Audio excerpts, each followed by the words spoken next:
Hey, YouTube believers. You looking for a really weird comic book to read? Well, don't worry, I got you covered. Today we are going over Showcase 94, number 2. And what really caught my eye on this book was the cover. I just kind of like this fractured glass look of the Joker and just all the different angles of it. And then what makes me laugh is here on his collar it says, "I have a mind to kill. Sane is a 4-letter word." So I just right off the bat, that's one thing I always liked when a cover can grasp you, and then the story is equally entertaining. Now, the showcases read a lot like annuals in terms that they'll have backup stories. Now, we're not going to go over the other stories in this book. So I believe there's like a Blue Beetle follow-up story and something else, but we're just going to focus on this Joker story. Now, I don't have the first part of this. The print date on this issue is February 1994. And you open up and you see like a just monstrous horror versions of the Joker and Batman going to war with each other. And this story is called King Joker. We see this character here just kind of in the back, and he's kind of terrified to an extent. It's like, don't you just hate it when your life becomes a song lyric? Don't you just? Like now, I have a clown to the left of me and a Joker to the right, and I'm stuck in the middle with her. Well, I'm on my own, actually. So good use of Tom Petty there. You know, Batman's like, you die, me. Oh, I never liked that song. Anyway, I'm more of a polka fan. Oh, we're going to keep going. Anyway, my name's Joe White, incidentally, and I think in reality I might be the Joker. Unless this isn't reality, in which case I might not. And I just like how this messes with your head in that sense. And so the Joker goes to attack Batman. And what happens is he gets flooded in a mountain of toys.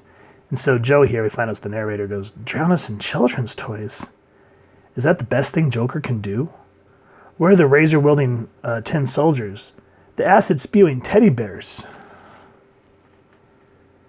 Where's the imagination? The flair, for heaven's sake. So I like is how Joe is kind of, in a sense, cowering.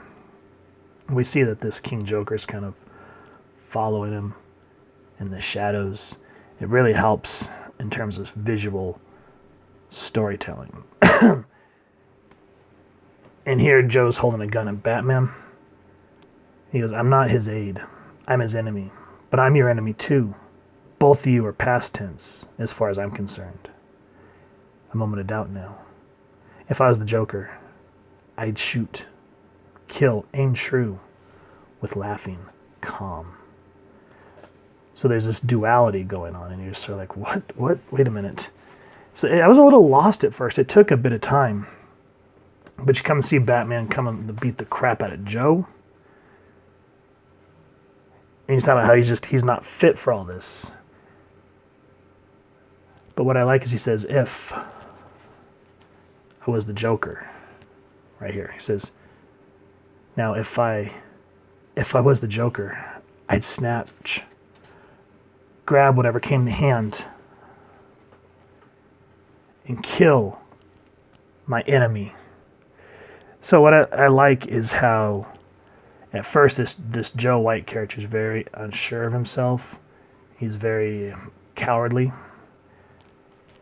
But after all this goes on, these first few pages, he's just kind of walking along these corridors, and you kind of start to see these laugh kind of continue, like, ha, ha, ha, ha, ha. And so he's going down this staircase, and the laughing kind of continues. And here you see Joe White talking to imprisoned Bullock and Gordon, Two-Face, Catwoman. We see two different Robins. So, of course, this one, just by the design, is Tim Drake. But I don't know if this is supposed to be Jason Todd or Dick Grayson. Being that this is a Joker story, that's more than likely Jason Todd. And then he's like, what a wonderful trophy. It's aesthetic. Yet it makes a statement. Art, pure and simple. The embodiment. No pun intended. Seeing this makes me think I should have had my Robin stuffed, perhaps, and mounted. And finally, Bane, the upstart Bang, strung up and starting to smell. So you see his jokes kind of get a little more, landing a little bit better. And then he's like, I needed that. Joe, full of doubt and blotting paper, laughed inside, always inside. In his head, mild and meek and scared and weak. Tell me, tell me, tell me. What use is a laugh if it's not out and loud? In the body modification, the body horror, he just goes at his face and he goes, it's good to laugh. Good to smile. And that just reminds me of like the Crypt Keeper or something, just this psychotic, faceless character. He goes, a farewell to Joe White. So in a sense, it's kind of like a rebirth or like a butterfly moving from a cocoon. Sorry, I had to stop and think about that for a second. And he has this moment with this Joker King that was trailing him. And like I said, it's just great writing, but it's pure madness because you're just sort of like, what is going on? And then what I like here is there's this gorgeous double page here. I don't want to give away everything there. But he starts to talk about all these fractured parts of his mind. He's like, wives I never had that I killed, and then all of a sudden he's like, perfume. Sweet too. Killer Croc, perhaps? He does such have a passion for that aftershave he insists upon using. So after these moments with Joe White, we actually see just this moment of the regular Joker. Now, I don't want to really give away what happens here or why he's like this, but the back and forth between Joker and these gentlemen, and just the way he looks here is absolutely terrifying. The way his face is just shrouded in darkness, and the overuse of the gums on his smile just makes him look very carnivorous. And oh man, yeah. Now, one thing that I do want to stress is Joker talks about what happens, and he's trying to say it's like a dream. He's like, everything was twisted. I saw everything as abstracted. However, the Batman look exactly the same in his dreams as he appears in reality. The handsome devil. And then we get this straight up like, ha ha ha ha ha ha ha, like his, I can't do the madness laugh. If I could, I would, but I don't have that talent. So feel free to make fun of me down in the comments below. So it makes, what I like here is, what you just saw, it's like, was that real? Was it a dream? Are these thoughts? And then to say that this is how Joker actually sees the Batman, it's really interesting because it's like, so when he's fighting, does he not really see a man? Does he see this? Now, this book was brought to you by James Robinson, writer, Christian Alamy, artist, Rudy Neber's inker, Ken Brizenak doing the lettering, Judy Johnson colors, and then right here, this is what I love, Denny O'Neill, consulting editor, and then Neil Ponser, or Posner, I can't pronounce that, was the editor.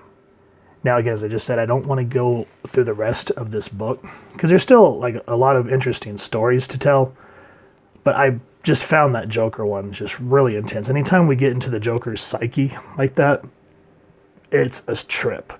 And when you read this book and this story in its entirety, you're just kind of like, wow, what rabbit hole did I fall down? I had to stop and be like, am I not just grasping this? But the writer really makes you feel like you are in the depths of insanity. And that's always a great job for a writer. So yeah, if you guys have enjoyed the Joker, please first and foremost support your local comic shop and see if you can hunt this book down either in the back issues or in the dollar bins, which, heads up, dollar bins, they're usually always scattered, so you have to sit there and dig for a good while. But you always find some gems doing that. And if you've enjoyed this review, we really would appreciate it if you take a moment to hit like, share, and subscribe. Helps the club channel more than you could possibly know. And if you wouldn't mind hitting that Mr. J bell next to subscribe, that way as we continue to upload content, you guys will get notified. you can come to the channel, and we love to just chit-chat with y'all and hear your feedback down in the comments below or on our social media pages, which I'll make sure to leave the link down in the description below. So with all that said, thank y'all for stopping by and checking out this absolutely insane book with me. I hope y'all continue to have an absolutely amazing day reading, and happy hunting, true believers.